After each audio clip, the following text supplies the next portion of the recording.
you for having me. Looking up into the branches of immense California redwoods that slowly shivered from the coastal air sifting through Henry Cowell State Park, I trailed behind my classmates in awestruck first grader fashion. On our field trip, we examined a few stumps and learned about how each ring represented a year in the life of a tree. About how if there were a number of years in which the rings pinched close together, it might have meant insufficient space for the tree to grow or a period of drought.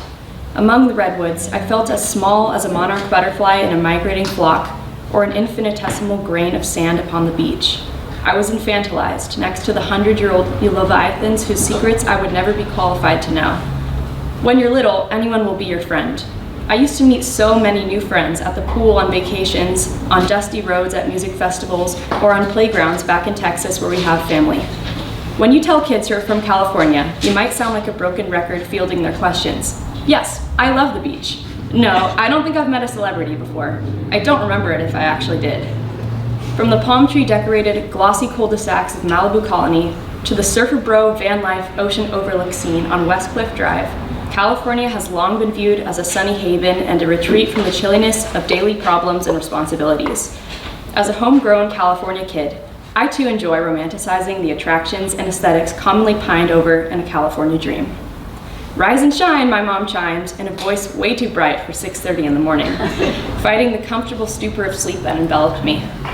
I was early on in my 7th grade school year, and it was coming to a dry and raw October, where a dusting of ash was visible every morning on cars parked along our street.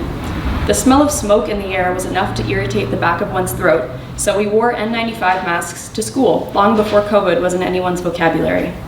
California kids love the sun, but they pray for rain. They look into the mountains, fresh and snow-peaked in early spring, and brittle shades of brown in the fall.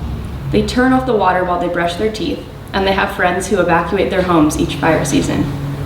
Don't get it backwards. The California experience is diverse. A giant could dip his toes in the ocean, touch his hand to the frozen Sierras, and stick his mouth into some top-tier dim sum, dolly, or deli-style lunch. After all that food, he might take a nap, hugging the coastline to himself like a body pillow as his head rests in puffy cumulus clouds. His snores could rumble the earth at times on the San Andreas fault line. And in his dreams, every rural town, agricultural land, desert, and big city in California would take the stage in his subconscious mind. My perspective of my state is not as large as the giants because California is vast and contains so many unique pockets that it's hard to define a typical experience. Maybe in my dreams, I envision a return to everything natural, tearing down strip malls to make room for small forests, uncasing the LA River from concrete, allowing for indigenous people to conduct controlled burns which help prevent catastrophic wildfire. Meanwhile, a realistic version of California's future is rooted in what could be and not what was. Maybe there is a middle way to all of this, a crunchy trail mix look at the future, where all of the pockets of California life are simultaneous, but working in tandem instead of being so distant from one another.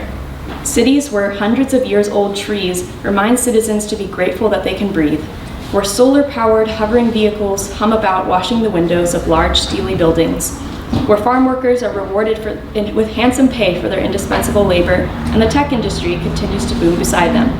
A kind of balance that we, the inhabitants and caretakers of this state, create with proverbial roots and wings. Something tells me the state itself wouldn't oppose this approach. The great redwoods serving as a reminder of where we come from, deeply rooted in the ground, left to dream and go undisturbed. The ocean flapping against the beach like a perpetual wing, reflecting our future of novelties, invention, innovation, and prospect. As younger kids become filled with wonder by the grandiosity of this place, and then disenchanted by its failings and issues, of which there are many historically and now, I hope they will become enlivened again, as I have, by gratitude, possibility, and a deep pride in where they come from. At this time, I have only scratched the surface and cannot begin to describe the future impacts of my life of being raised in California.